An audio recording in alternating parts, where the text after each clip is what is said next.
What's happening, my friends? Welcome back to the Bankrupt Hippo YouTube channel. This is another episode of Coffee and Kernels, where we talk all about the world of movies, video games, TV shows, and the like, and all the glorious things going on within them. Welcome to episode 16. We've got another great show for you today.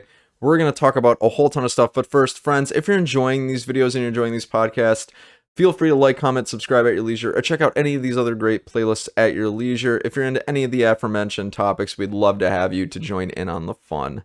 So, for today, we're going to talk about a multitude of things. James Bond final trailer that ended up dropping. We're going to review The Mitchells versus the Machines. We're also going to review Shang-Chi and the Legend of the Ten Rings. Then we're also going to discuss the Saints Row trailer and some of the thoughts that the fan community has been having since it debuted. I'm going to introduce a special segment for this week, which is going to be talking all about my top 3 favorite game franchises of all time, which I would love for you guys to listen to and get your input on. So to kick off this episode, let's talk about the No Time to Die new James Bond trailer. No Time to Die trailer for 007 James Bond came out. It's the final trailer in the US. I believe it's one of 3, and I'm really excited for this movie. It debuts October 8th, so about a month out, and after seeing this final trailer, I am just so pumped. I decided to go back and watch all 3 trailers and just provide a little bit of analysis in this video detailing why I'm so excited. And my friends, don't forget to like, comment, and subscribe, or check out any of these other great playlists at your leisure if you want to get in on the fun. So this final trailer definitely tropes on the fact that this is Daniel Craig's last movie as James Bond from all the way back in 2007 when he debuted in Casino Royale up till this point. At least in the titles that I have seen, it's been a long time since I've seen a Bond film.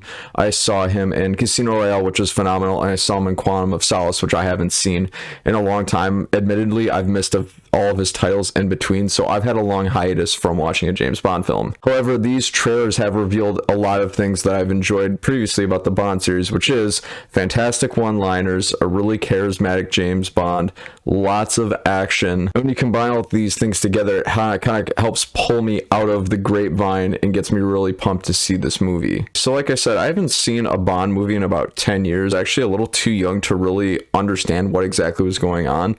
But now that I'm older, I'm a little wiser, I've seen a lot more movies, I can decipher movies and appreciate them more for just being really awesome action tropes. I can appreciate them for all the intricacies and all of the cool spy stuff that happens, and actually be able to understand and apply it to my own life and draw an overall better experience from it as a film fan. I'm really excited to see what Rami Malek can do as the main villain for this upcoming movie. I really enjoyed him in just about everything I've seen him in, from Bohemian Rhapsody all the way to even The Little Things, which wasn't a great movie overall, but I still liked Rami Malek in it. In addition, it looks like James Bond is going to have a lot of help in this movie, a lot of accomplices. There's even Felix Leiter in this movie. For those of you who don't remember, Felix Leiter is the CIA agent that Bond links up with in Casino Royale, so I'm excited to see how those two are going to team up. However, having said that, although I'm really excited for him to have so many different accomplices to work with, I'm a little worried that the movie is going to have too much meat on it to chew, because of the fact that when you have Bond and then also 3 or 4 other people he's working with to what seems to be varying degrees, it can be a little concerning, because it's like, is there going to be too much to pack into this movie to where it's going to feel diluted,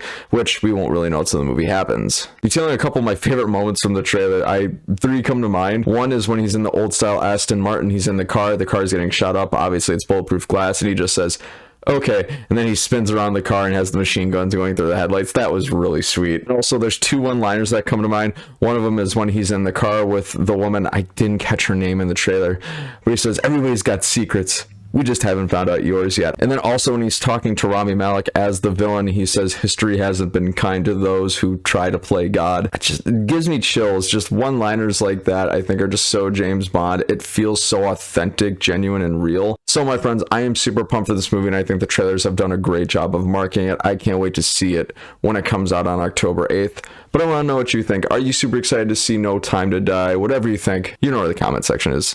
Let me know. Next up, the Saints Row reboot trailer announcement. Last week at Gamescom, the Saints Row reboot trailer was shown off, and overall it had a lot of different reactions from a lot of people who weren't really so excited about it. Perspectives that were being offered, I just wanted to throw mine into the mix. My friends, if you're enjoying videos just like these, feel free to like, comment, and subscribe at your leisure, or check out any of my other playlists that you might be interested in to join in on the fun. Overall, after watching the trailer, I was okay with it. For a little bit of context, the only Saints Row game I've played in the past is Saints Row 2. Saints Row 2 is probably one of the funnest games I've ever played. It blew me away when I played it. It was hours of endless fun. Me and my brother had a great time with it, and a lot of good memories are associated with me and that game. My overall analysis of the Saints Row Reboot trailer is based totally without expectations and without regards to the original. I acknowledge the fact that it is his own thing, and that's why I have this perspective of being okay with it. What did I like about the trailer? It seems to be adhering toward more of a modern age. It seems to leverage technology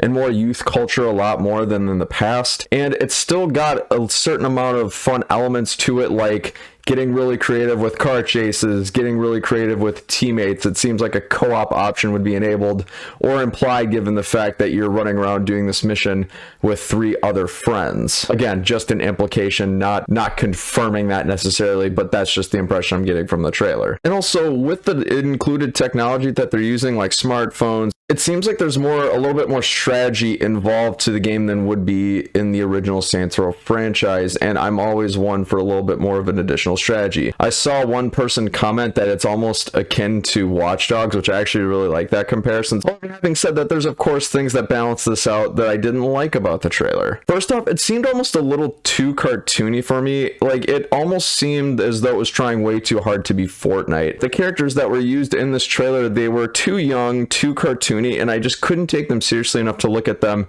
as really much of an overall threat. They were fun, they were young, they were vibrant, but like I said, those are all things that I associate with Fortnite, and I just could not get Fortnite out of my head. Didn't take it as seriously as I wanted to.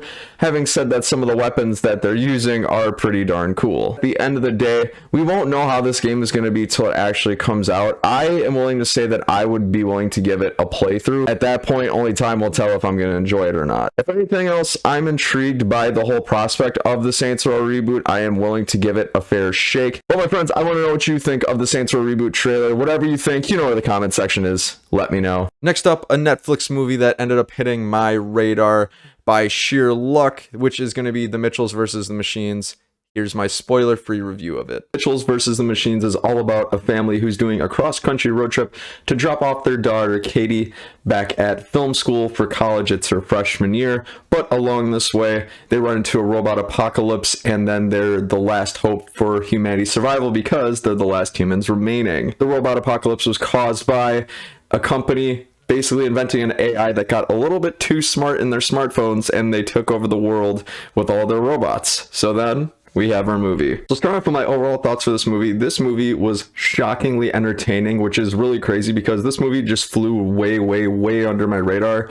The only reason I really heard about it is because of the fact that one of the content creators I watch pretty frequently, John Campia, he recommended this movie, The Mitchells vs. the Machines, which is on Netflix for those of you who are curious. And this movie just works in so many different versatile ways, and it's just, please watch this movie. The movie has a ton of heart, and it features a family that is really relatable and therefore really easy to empathize with, and it really helps this movie along quite nicely. So getting into the high points of this movie, what did I really love about it? Well, first of all, the family in this movie, the Mitchells, is amazing in many ways. They're super funny, they're super relatable, you can feel the love and the heart that they have between each other. The movie does a really good job throughout it with kind of navigating the insecurities and the vulnerabilities of each family member, and thus it makes it easier to empathize with them because it's showing that they're vulnerable, it's showing that they're people, not just characters. And these obstacles that they're overcoming, they're both driven by both internal family sources, so conflict between each other, and external forces as well. Another thing I really liked about this movie, the animation I thought was really gorgeous. I don't know if it's just because of the TV I was watching this on, but when I was watching this movie, every step of the way I thought,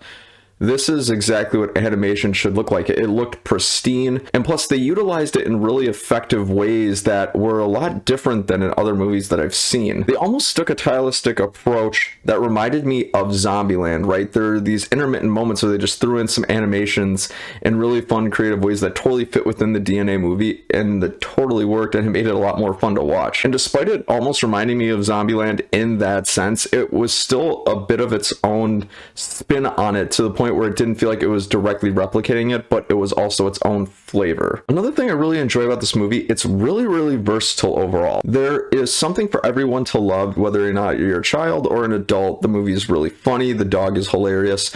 The themes that are brought up can vary from mature themes to themes that are relevant for a younger audience. This movie does all of this in really subtle ways, so it's not really throwing anything in your face. It lets you sit back and enjoy and have a really fun ride. The plot is kind of humorous and a little bit far out there. It's a little bit more sci-fi, and it's just really enjoyable for everybody. Like, this is a perfect movie for you and your whole family to sit down and watch together and absolutely just eat up and enjoy it. And next, kind of going into some of those themes that I've kind of touched on, there's a whole bunch of different themes that are related to interfamily stuff, technology, social media, the whole prospect of kids growing up, like what that looks like in the eyes of parents. On the other side of that, kids growing up and kind of coming into their own, figuring out what their passions are, the struggles that they face along the way, the coming of age part about it. This movie brings up all of those themes into one bite-sized package, and it's just amazing to me that this movie fits all of that in, along with being funny, along with having gorgeous animation, doing it all really subtly, and having a really relatable family, all into one 2-hour package that doesn't feel too bloated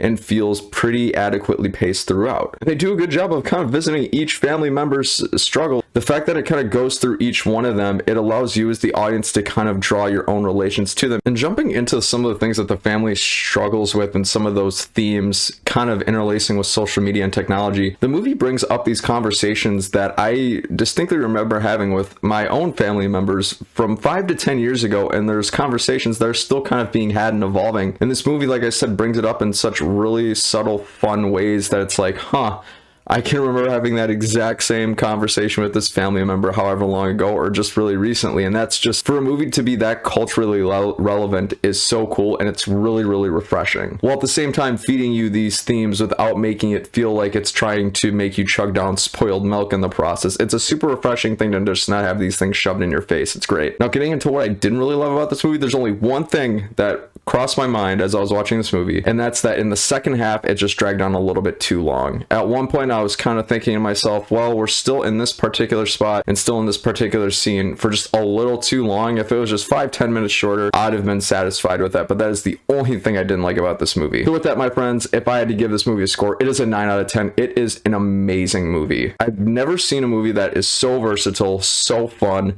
so relatable to such a wide audience, and does all of this in really subtle ways and fits it into a 2-hour bite-sized package without feeling extremely bloated or trying to force feed you spoiled milk. I will go as far as to say that this is probably one of my favorite animated films of all time, so please do yourself a favor. After this video, go ahead and watch it. Alright, my friends, have you seen The Mitchells vs. Machines? If so, what did you think of it? You know where the comment section is.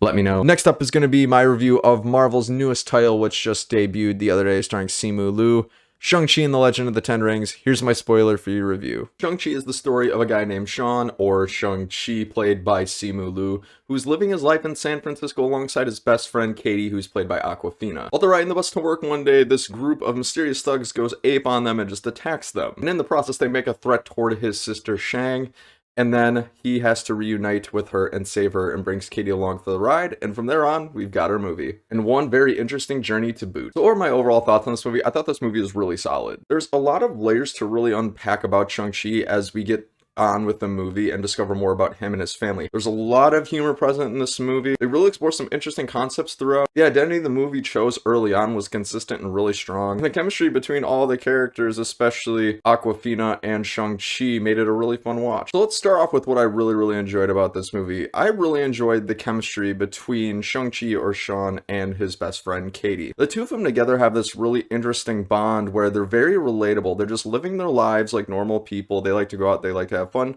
and they like to live their lives, and it makes them a lot easier to root for and empathize with. And I get to give a lot of credit to both of them as actors, because the movie tells us that they are best friends, and they go full send on it and really convince us as the audience that they are really best friends. And because of those excellent performances and that dynamic, it really makes them fun to watch throughout the movie, and they never overstay their welcome, especially the humor that comes with them. They are consistently funny throughout the entirety of the movie. And to really top the icing on the cake here, there's actually a point in this movie, you see this scene in the trailers where Shang-Chi is kind of fighting alongside this building.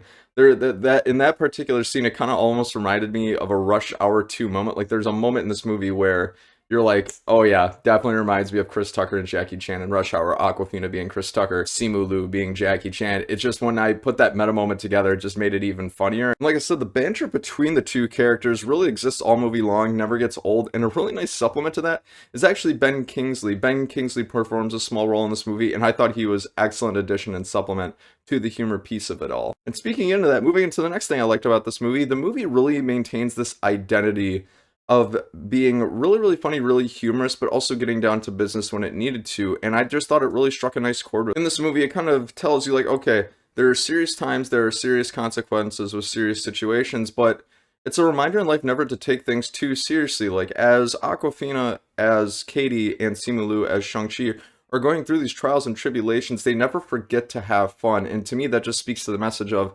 never take yourself too seriously in life because it's so short and you only get to live once. Get down to business when it's time, but don't forget to have fun in the process and don't lose yourself. And again, it really adds to that piece of them being super relatable, which I think is very rare for superhero characters. The fact that this superhero character could just be us, and to me it's just a really powerful message. Overall, it's just a really refreshing prospect that this movie struck very nicely with. And another thing I enjoyed about this movie, despite it being part of the Marvel Cinematic Universe, this movie does a really great job of standing on its own, which I have to give mad props to Kevin Feige and the whole entire Marvel team, because with them making 20 plus movies in this whole series, I think it's very hard to introduce new people like that at times, but they've done this great job of every movie could stand nearly on its own. If you have a friend who has never seen a Marvel movie and you want to bring them to this movie, they'll be able to follow along just fine, no strings attached, and they'll have a great time with you along the way. And the last thing I really enjoyed about this movie, there's a lot of different Asian cultural nods that this movie makes, along with interesting family dynamics, and they combine each other in such a way that makes the movie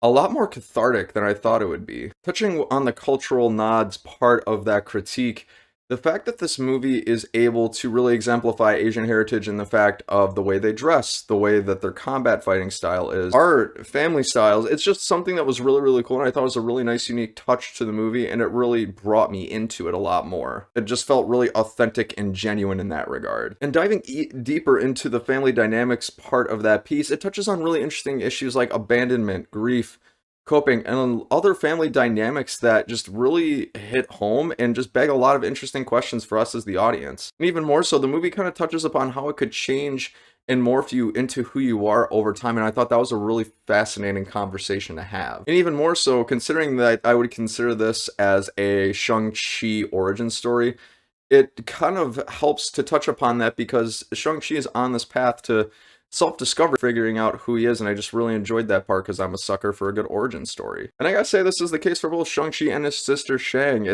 Them going through the trials and tribulations of their life and struggling with all these different themes and also concepts, it really morphs into who they are, and the movie does a good job of showcasing what odds they've had to overcome in order to get where they are and where they're going. They, of course, focus on Shang-Chi mainly in this movie, which is appropriate considering the movie is Shang-Chi and the Legend of the Ten Rings, but I'm glad they touched upon his sister just a little bit as well. And having said that, I thought Shang was actually a really interesting and dynamic character overall, and I think the beauty of this is they were able to showcase that without telling us too much. They built a lot of mystery around her, and it wouldn't shock me at all if Marvel one day announced that they had a spin-off series with Shang. I would be interested in something like that, but I'm probably getting ahead of myself. Point is, Shang is a really interesting dynamic character, and I thought really aided that brotherly sisterly bond of them kind of going through this whole situation together, and I just thought it was really fun to watch unfold. So with all that in mind, what did I not like so much about this movie? So for me, there's a point in this movie where it kind of comes to this screeching halt, not in terms of pace, but in terms of quality for me. The dialogue between some of the characters started to just drop below standard. It was just very clunky. It didn't make a ton of sense. And even some of the character decisions that they have, each of them make along the way, also didn't make any sense. And it was to the point where I think if they cut some of that out of the movie, it would have made this movie even better than what it already was. And it almost ruined the movie for me. I got a little worried that it was just going to take a nosedive. Luckily, the movie ended up picking back up again. And digging a little bit deeper within that, there's some things that they have the characters do and accomplish that I'm like, could they really do that in that time frame? It just, I wasn't really buying all the things that the movie was trying to sell to me, and it took me out of the movie. But at the end of the day, it didn't ruin the movie for me, but it got pretty darn close. And overall, and maybe this was by design, I didn't really care too much about the Ten Rings organization that they had in this movie. I thought all of them were just really pawns. Even the henchman in the movie was kind of uncharismatic and really uninteresting. Like I said, there's so much going on in this movie that they can't fit everything into this package. But all right, my friends, so with all that out of the way, if I had to give this movie a score, I'm going to say it is an 8 out of 10. It is a great time at the movies. Simu and Aquafina were excellent together on screen. Plenty of humor exists. Really interesting family dynamics and concepts were touched upon and explored, and also some very great cultural nods that made the movie a lot more wholesome and feel like a bigger experience. The movie does dip in quality at a point in this movie, but it continues back on its upward trajectory. So I'm going to say go ahead and see it. You won't be disappointed, and you're in for some great viewing. Alright, my friends, so have you seen Shang-Chi and the Legend of the Ten Rings? If so, what did you think of it? Or where does it rank on your favorite Marvel movie list of all time? You know where the comment section is. Let me know. And then lastly, but not least, the news segment for this week, which is going to be my favorite 3 game franchises of all time. Before I get into this segment, I just want to ask you guys, my friends, feel free to chime in as to what your 3 game franchises of all time might be. For whatever reasons, I'd be curious to know. Let's get started. Starting off here at number 3 for me is going to be Assassin's Creed. So for those of you who don't know, Assassin's Creed made its franchise debut all the way back in 2007 with Assassin's Creed 1, just the self-titled game. It was published by Ubisoft, or I believe developed by Ubisoft, if I'm not mistaken. And the franchise has since stuck with Ubisoft, but has changed pretty drastically as time has gone on. Now, the very first game with Altair Ibn Lahad was not really received particularly with high praise. IGN gave it, I believe, a 7.4, if I'm not mistaken, and the game was good, and it was cited that it had a lot of potential, but it wasn't loved by a wide variety of audiences. The Assassin's Creed 1 wasn't really my introduction into the franchise. Assassin's Creed 2 was, but I'll jump on that in just a second, but Assassin's Creed 2 is where I started in this series, and I gotta say, out of all places for me to start in this series, I'm glad it was that game for a multitude of reasons. And kind of jumping into what makes this game franchise for me really, really special is because I associate it with my adolescence. I started playing Assassin's Creed when I was, in high school. I was a teenager kind of morphing into a young man, and just making friends, staying up all night to play this game with my friends, having really early mornings getting up to play this game with my friends. It was something that I'll cherish forever and I'll never forget. It was just a great time, and I think that's why it makes this top 3 list for me overall.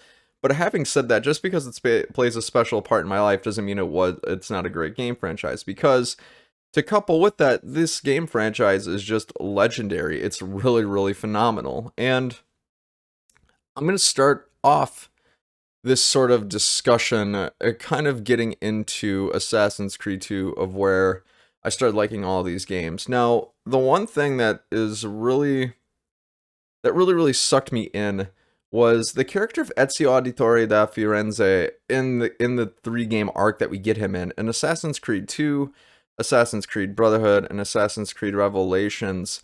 When that character in Assassin's Creed 2 is your introduction to the franchise, I don't think you can help but absolutely be totally on board, because Ezio, we get to see him literally from birth all the way to the end, toward the end of his life, by the time we reach the end of Revelations, and they stick the landing enough, and there's so many different milestones in him being from birth to becoming an assassin for the first time and kind of morphing into a mentor, and it's just really powerful. There's a lot of rich story within that. He goes through a lot of trials and tribulations. He goes through family tragedies. He goes through so much, and you're riding shotgun with him literally the entire time. It was just such an enriching and powerful experience, and when all of that is set within Renaissance Italy, it's like, what more could you possibly want? And especially if you're a history person like I am, my favorite subject in school was history. This game just had the complete package, and what I really enjoyed about it was the fact that it was, at the time, I've heard the term stealth action thrown around, which I would agree with, because it's a linear story. You're pretty much confined to a certain particular set of space. There's mini games that you can try throughout, but it wasn't too much to the point where it was overwhelming. I think that's what I really appreciated about it, was the fact that the combat was simple. It didn't really take too long to master. I would almost argue that it was maybe a little bit too simple and a little too easy to master, but nonetheless, it was just really fun, and the game was just so appealing cinematically with all of the drama that happens, with how Ezio deals with all that trauma, how his family deals with it, how he grows.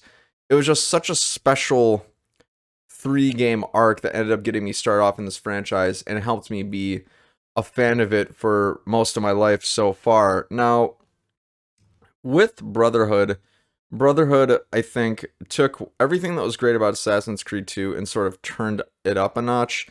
The reason being is because you got to ride in a lot of Leonardo da Vinci's different contraptions, like the tank. I distinctly remember his flying machine, he called it.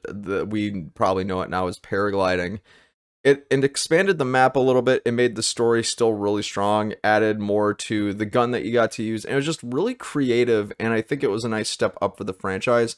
So it kind of continued that momentum for me. Plus, you get more rich history with Ezio Auditore, who is by far to me the greatest character in the franchise, if not one of the greatest characters in video game history.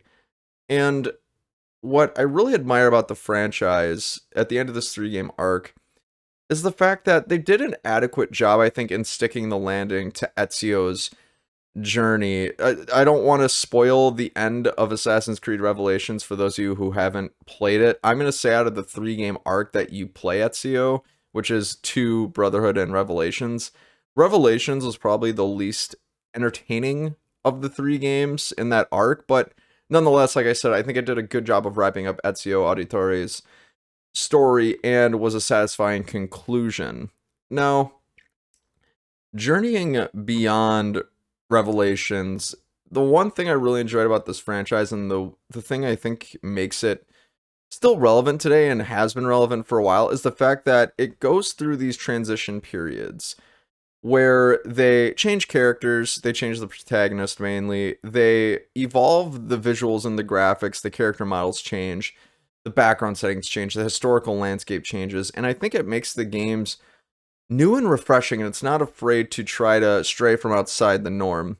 The first flavor of this that I got was the transition between Assassin's Creed Revelations and Assassin's Creed 3.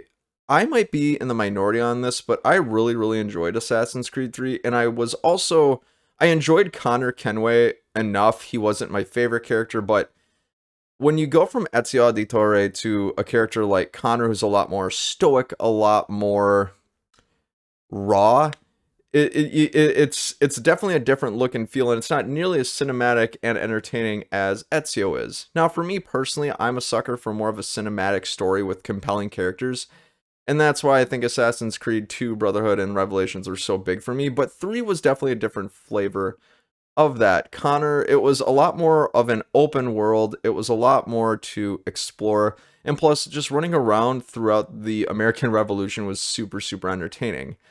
And where the game really shines strongest for me, and I think they picked up on this when it came to its sequel, which is Assassin's Creed 4, was the sea battling. They let you dabble into being Captain Connor Kenway and being able to ride around on these sea voyage missions, and it was a ton of fun, and like I said, a really nice way of the franchise kind of subtly trying different things and reinventing itself to move forward. And I think this was the best thing that Ubisoft ever did, now transitioning from Assassin's Creed 3 to Assassin's Creed 4, was fully leaning into the whole pirate landscape and battling at sea. And for that reason, I would actually go as far as to say that Assassin's Creed 4 was nearly a masterpiece and is probably my second favorite game in the entire franchise. It was hours upon hours of endless fun, and the best part about it was the fact that I thought the story was pretty solid. I enjoyed the story of Assassin's Creed 4 enough, but it's very rare for me to enjoy a game just purely for the fun of just playing its different mechanics and leaning into it, meaning I super enjoyed just battling at sea, taking over ships, beating legendary ships, upping my crew, upping my battle, and it was just a fun time, and I never got tired of it. And very few games can really make me feel that way and make me say that. So Assassin's Creed 4, I think for a lot of Assassin's Creed fans, is probably in their top 3. It certainly is in mine, and I don't blame them for that. Even if it's not inside your top 3, I wouldn't blame you either, because Assassin's Creed 4 was a far cry from, no pun intended with Ubisoft developing Far Cry and Assassin's Creed, but Assassin's Creed 4 was a much different flavor of the Assassin's Creed franchise than any of us had ever seen up until that point. With Assassin's Creed Brotherhood Revelations and 2, and also 1 for that matter, it really leaned into the Brotherhood in and of itself, what it means to be an assassin, why they are assassins, the whole conflict between assassins and Templars. They really leaned into that into those games, but in 3 and 4, they really strayed away from a lot of that, and they barely even really talk about it in Assassin's Creed 4. It isn't really until the end of the game where Edward Kenway doesn't really fully grasp what it means to be an assassin. And when I think of Edward Kenway, I don't think of Edward Kenway the assassin. I think of Edward Kenway the pirate, which, take that for what you will, but still, it was a super entertaining game for many, many reasons, and it really helped keep my love of the franchise alive, despite it being in existence for however many years up until that point. Now, I talk about transition periods a little bit between a few installments of the game, and now this kind of brings me into the next installment of the franchise, which I was still on board with at this point, which is the transition between, I'm going to say, Assassin's Creed Rogue, which I thought was a fun game, a fun spin-off, and Assassin's Creed Unity. They, again, up to this point, they got to this point, they changed the gameplay a little bit, made it look a little smoother, and they also updated the visuals again, and they introduced a new character. And when the game first came out, I know a lot of people said it was very buggy, it was very unpolished and unfinished, which I think Ubisoft games can be a little notorious for. They've since gotten better at that, but I enjoyed Assassin's Creed Unity in that transition phase once again, because at the end of the day, it kind of it harkened back to the whole conflict between assassins and Templars, and it went back to its roots a little bit, which I enjoyed. Having said that, for those who were looking for more battles at sea, more of a pirate-like adventure, will probably have been disappointed within that game. For me personally, like I said, I was still always fascinated with historical figures and the whole conflict between assassins and Templars, so it made for a really entertaining story, and there was a lot of good plots and plot twists within it that made it a really fun ride for me personally. And other than that, I guess I don't really have too much to say on that between Unity and Syndicate, and I guess this is a good time to just kind of transition over to Syndicate. Syndicate kind of followed that same path, except you're with Jacob and Evie Fry, the Fry twins, and it just kind of continued to build upon what was established in Unity. I enjoyed Syndicate. I haven't played it in years. I remember enjoying the heck out of it, and I especially really enjoyed the continuation of when you're going to assassinate certain big characters within the game. They give you an option of just going straight in, just guns blazing. They give you the option of stealth, and they give you the option to get really, really creative. And I like that about the Assassin's Creed franchise, how it gives you options to do so. Me personally, I'm always a fan of player choice, and the more games can do that for you, I'm all for it. And I think Syndicate played really, really nicely on that. So, Unity and Syndicate, while they weren't my favorite games in the franchise, I still think they held it up for me and kept it within the DNA of what Assassin's Creed had been up until that point to keep me drawn in and interested. Now, that brings me over into the most recent transition phase, I'll call it, which is the transition phase between Assassin's Creed Syndicate and Assassin's Creed Origins. Now, before I give my thoughts on that transition, I will say that at this point, Assassin's Creed had successfully gone from being a stealth action game to more of a full-on RPG open world game. And I have to be frank, this is where the franchise kind of lost me a little bit. When I had started originally playing Origins, to me, I had always thought up until that point Assassin's Creed maps kept getting bigger and bigger and bigger. And the danger with getting bigger is the fact that, sure, there is plenty to do and there's plenty of player choice to be had, which I really enjoy. But as someone who really enjoys story, it got to the point where it was just too much for me. Like, there's so much to do. There are so many weapons. There's so many different levels for different weapons. There's so much resources you can grab. There are things you can craft. You got to go far and wide to get these resources. And to me, it was just too much. it was too much. It took me out of the story, and after a while, I just didn't really enjoy Assassin's Creed anymore. Like, I gave Origins a shot. I did finish it. I finished the story all the way through, but by the time I finished, I was so exhausted. I'm like, I don't think I could play Origins again. It just didn't really speak to me for those reasons. And I decided to give the next game in the franchise a shot. The game is the name of it is escaping me. Assassin's Creed Origins, Assassin's Creed Odyssey. Odyssey, the Greek version of the game. And I played that and it was more of the same, and I never finished Odyssey. I believe I've put in like 10, 12 hours of it, and I believe I'm like 10% of the way through the game, and I'm like, I've already put 10 to 12 hours into this game, and I'm not even a quarter of the way into it. It was just too much. It was too big. There's too much to do. There's too much to explore. I lose track of what's going on in the story. And for someone who really digs rich story and a linear experience, it just didn't really appeal to me personally.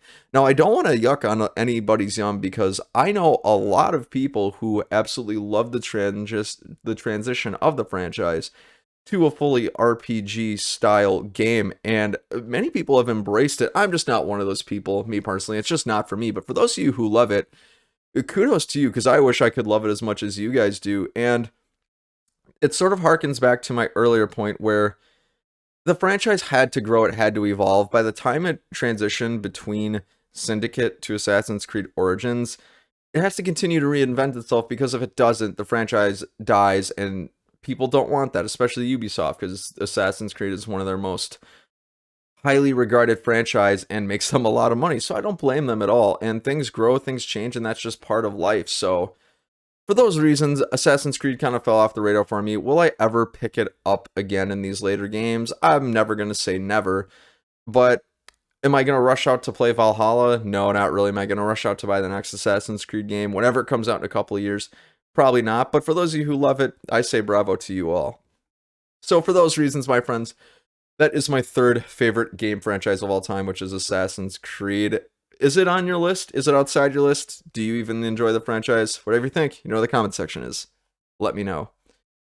So now, that kind of brings us to another transition period. But before I get into my second favorite game franchise of all time, I just want to invite you guys, if you guys are enjoying videos just like these, and feel free to like, comment, subscribe at your leisure. Check out any other playlists I got going on. I also talk about movies on this channel. I talk about TV shows, and I of course talk about video games. So if you guys are into that stuff, feel free to check it out and join in on the fun, because I enjoy having you all. So now transitioning into my second favorite game franchise of all time. It's gonna be, drumroll please, it's gonna be Gears of War. So, backpedaling just a little bit here. The Gears of War franchise, it was created by Epic Games all the way back in 2006. Cliff Bleszinski was the inceptor of the game, and I would argue the franchise father, I guess you could say. If you guys haven't listened to any interviews about Cliff Bleszinski, I want you to look up the Ryan McCaffrey IGN Unfiltered interview between him and Cliff, because it's a lot of fun. You get a really down-to-earth look at a very big giant in the gaming industry, and he's a really cool guy, really relatable, and I just encourage you all to learn more about him, because he's brilliant. He created the franchise, and he's got some good stories to go with that.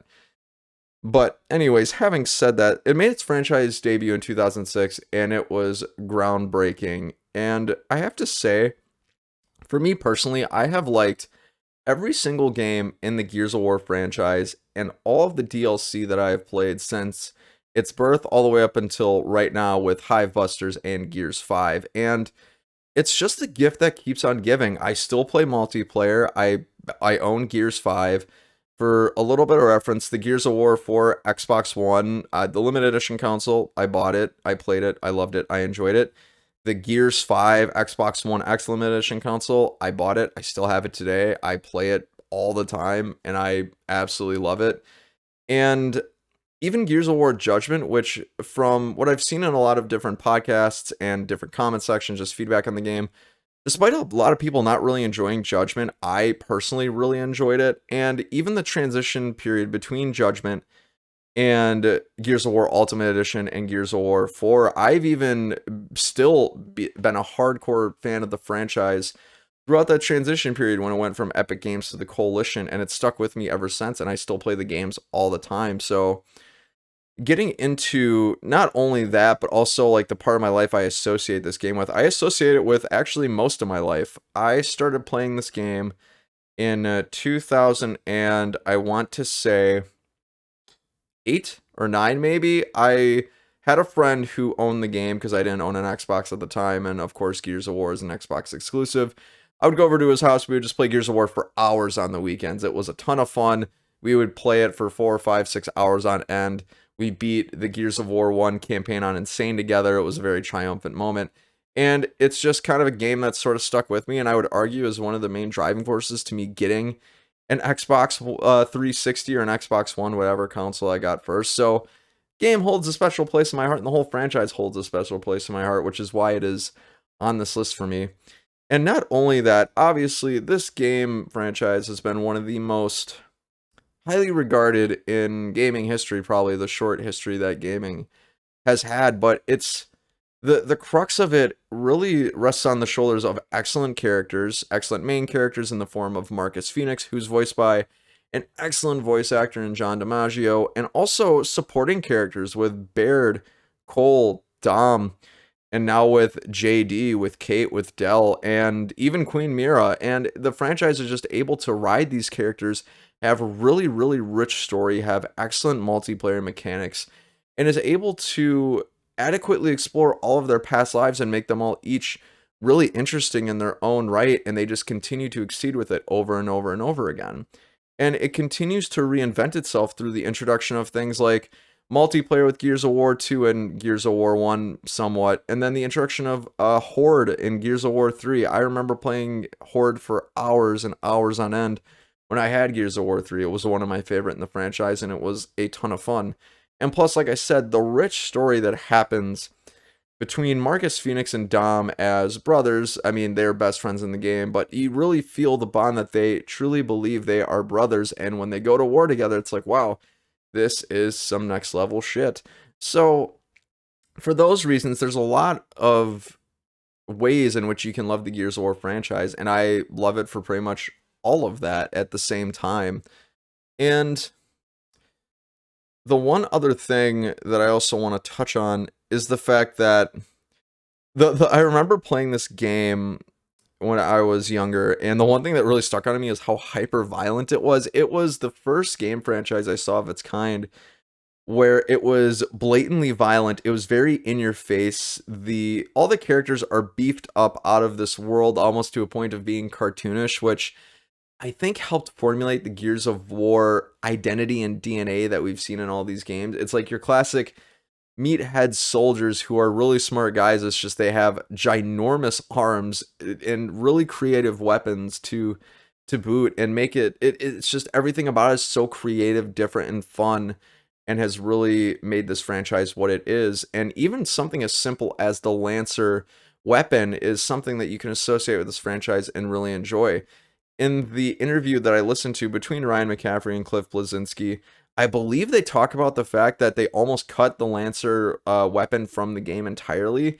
And I can't imagine where the Gears of War franchise would be today without it. I'm sure the franchise in and of itself would still be successful, but it's like that is like the one thing, the one weapon that is just stuck with the franchise forever, and I can't imagine not using it. So it was really creative, really groundbreaking, really innovative, and like I said, to boot, the story was just rich and the gameplay was ridiculously fun. And plus, Gears of War was one of the first of its kind, from what I remember, to really be a cover-based shooter where you can take cover, and it wasn't too complicated to take cover. All I had to do was press the A button, which is great. Active reloads is a really fun, novel concept that was introduced, and even the whole Locust Cog combat mechanic was really interesting. The story behind that and Queen Mira, where Queen Mira came from.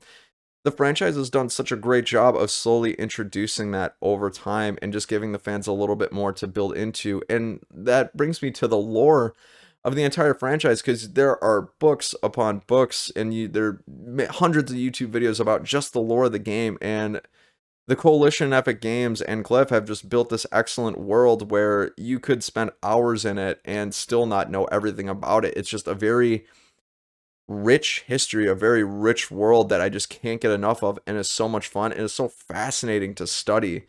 And is very there's even some themes, and I argue this might be a stretch, but there's even some themes that you can relate to real world stuff, like with the whole emulsion conflict and the pendulum wars, how they go into that a little bit.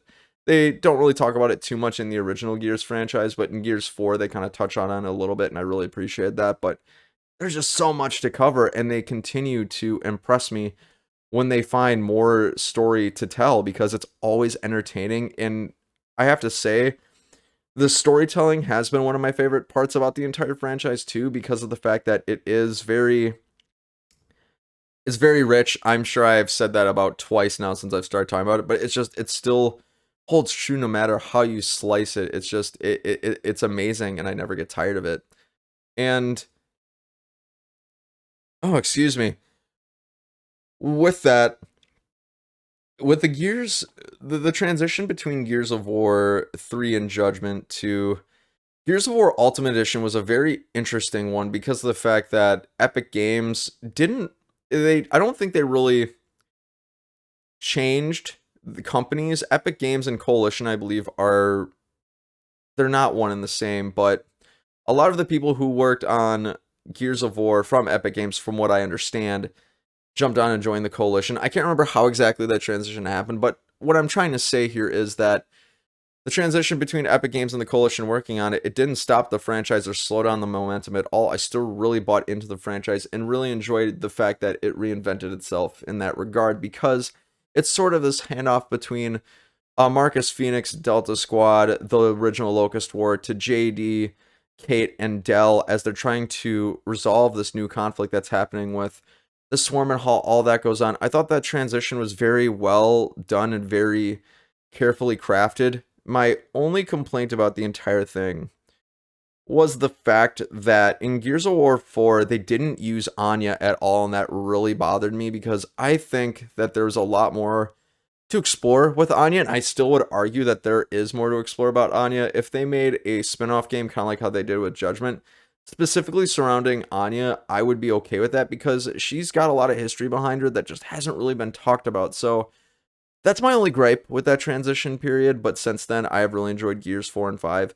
I've heard a lot of people say that JD isn't really that appealing or compelling of a character, and I would by and large agree with that, because of the fact that we've been, with how great Marcus is as a character, and still is, because he is still heavily involved all the way through Gears 5, and I'm glad that they've done that, because he's so iconic. But JD, there's not really too much very interesting about him besides him being the son of Marcus Phoenix. The only thing I would say, and that I'd be interested in, is the fact that when him and Dell went defective and deserted from the COG, I would be interested in touching on that. But yeah, it's like, I don't look at JD as like the crux of the franchise anymore. In fact, with the conclusion of Gears 5, I would still say that Kate is probably the crux of it, and Marcus is a good way of kind of segueing that a little bit. And I especially love the choice they had with Gears 5, where they make you play through Kate through most of the game, and then the story is told through Kate's eyes. I thought that was a really powerful way to do it. I thought the writing was really strong in that area.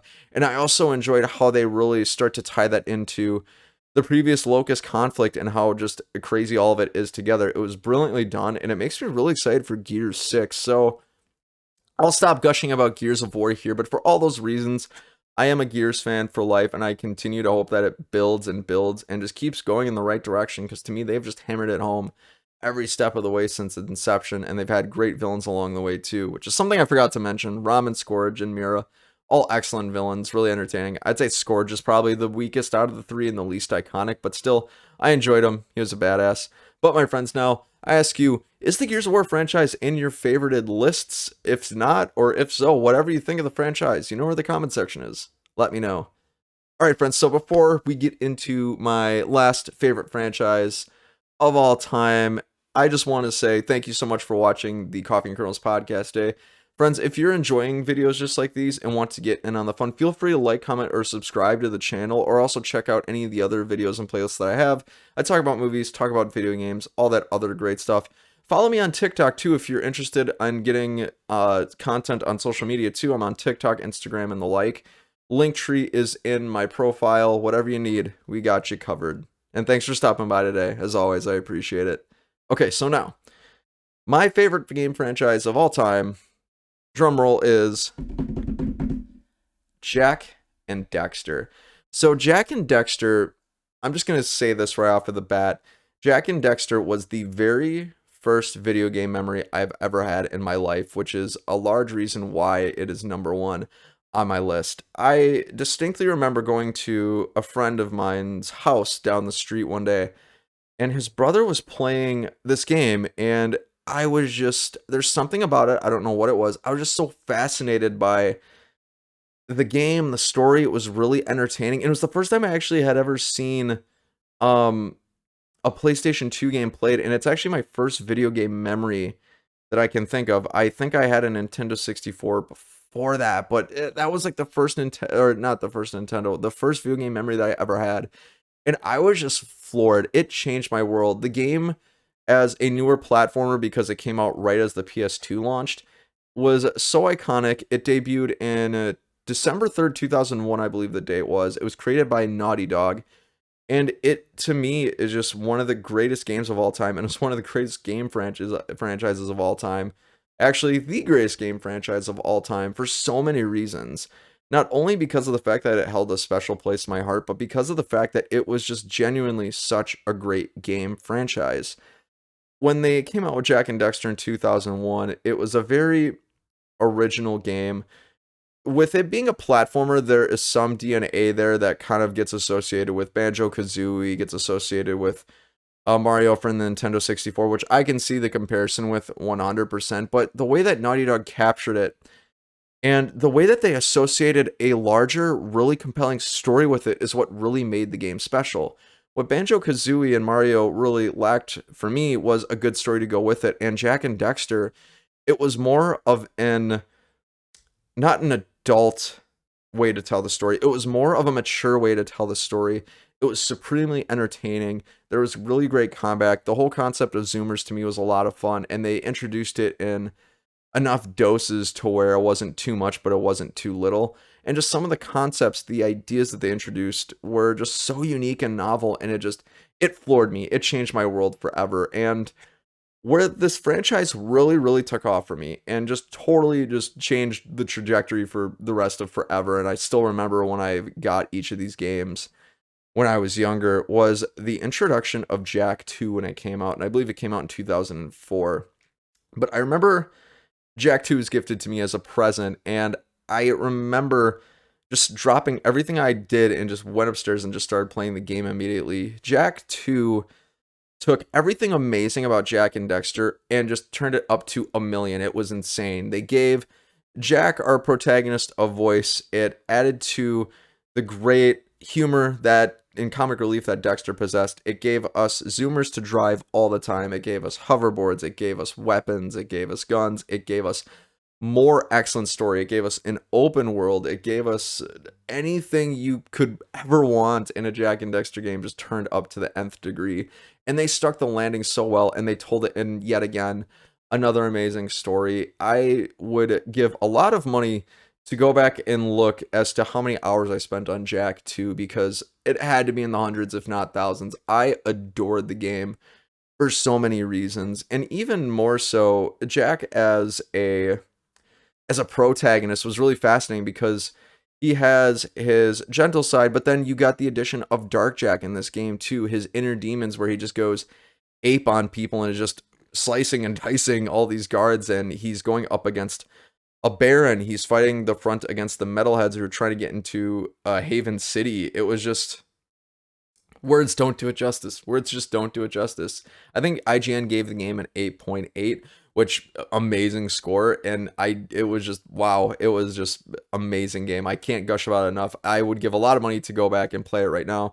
In fact, I keep getting sorely tempted to buy a PlayStation 4 because, like I said, I have an Xbox One, but I keep getting sorely tempted to buy a PlayStation 4 for the sole reason of going back and playing through all the Jak and Daxter games, 1 through 3, not Jak X or Jak the Lost Frontier, just because of all the great memories and all the great gameplay that was had within the Jak and Daxter franchise. It was just absolutely phenomenal.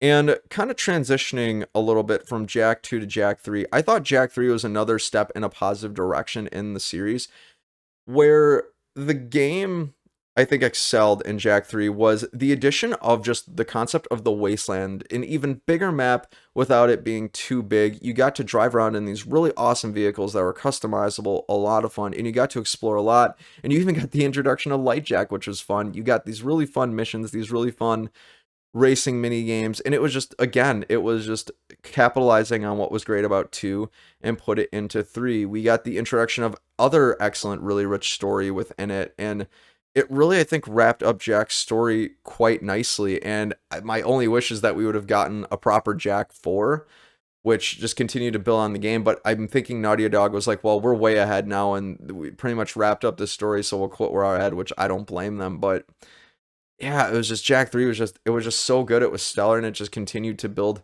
in all the right ways, and it was just phenomenal. For me, the favorite part was driving around in the cars though in the wasteland. I thought that was just super sweet all over, all the way around. Now, although the Jak and Dexter franchise is my favorite of all time, it didn't not have its hiccups, and I think after 3, if they wouldn't have made Jak X, I think they would have been totally fine. But what I didn't enjoy, I didn't really enjoy Jak X, which is Jak X Combat Racing for those of you who don't know. The reason I didn't enjoy Jak X is because I was really hoping it would be a sequel to 3 where we'd get story, you could run around, you could have weapons, you would be Dark Jak, Light Jak, all that other good stuff, but it was just a combat racing game, which in and of itself, it was a fine racing game to play. I don't personally absolutely love racing games all that much, so it didn't really appeal to my particular tastes, but I know a lot of people who have probably enjoyed it. It just, for me, it just didn't really, I was just looking for something different. And the one really poor thing about Jak X was the fact that it had this really bad bug. I can remember this to this day, where you'd go to autosave and it would just keep autosaving, and it would just corrupt my memory card on the PS2. For those of you who don't know, it was like the 4 kilobyte or 4 megabyte memory cards you used to have to plug in. It's so fun to think about that. But it kept having this bug, so I would keep having to like shut off the PlayStation like halfway through its saving and hope it didn't corrupt my data so I could keep playing and finish the game. And it was just so frustrating that that didn't really make it appeal to me either. In fact, I'm shocked I finished the game looking back on it. I love the franchise so much, I couldn't help it. But I'll just leave it at that. Jak X was just not for me. And then years later in 2009 is where the last installment of the franchise I think was executed, which was Jak: The Lost Frontier. At this point, High Impact Games ended up picking up the franchise. Naughty Dog wasn't going to do anything else with it, if I'm not mistaken, if memory serves me right. So High Impact Games ended up picking it up. I remember buying it at the store. I think I bought it at GameStop. I remember playing it.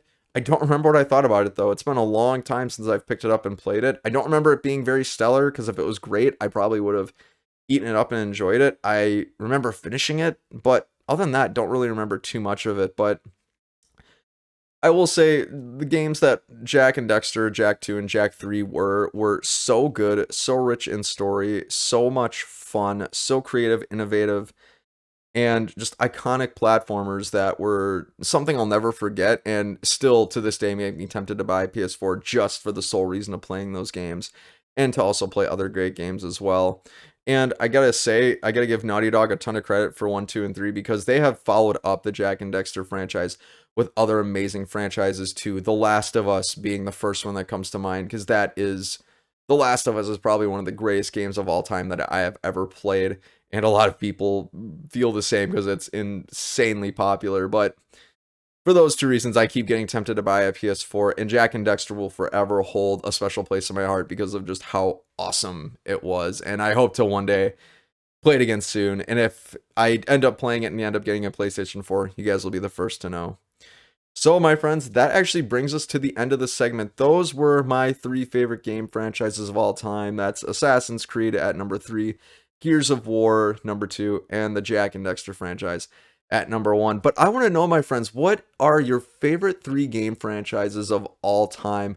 Whatever they are, and for whatever reasons you have, I totally would love to hear all of them. Whatever they are, comment below and let me know. Okay, my friends, that'll do it for this episode of Coffee and Kernels. Once again, thanks so much for joining me. Like, comment, subscribe, or check out any of these other great playlists to join in on the fun and get in on the fandom. Once again, this has been the Banker of Hippo YouTube channel, and until next time, have a great day.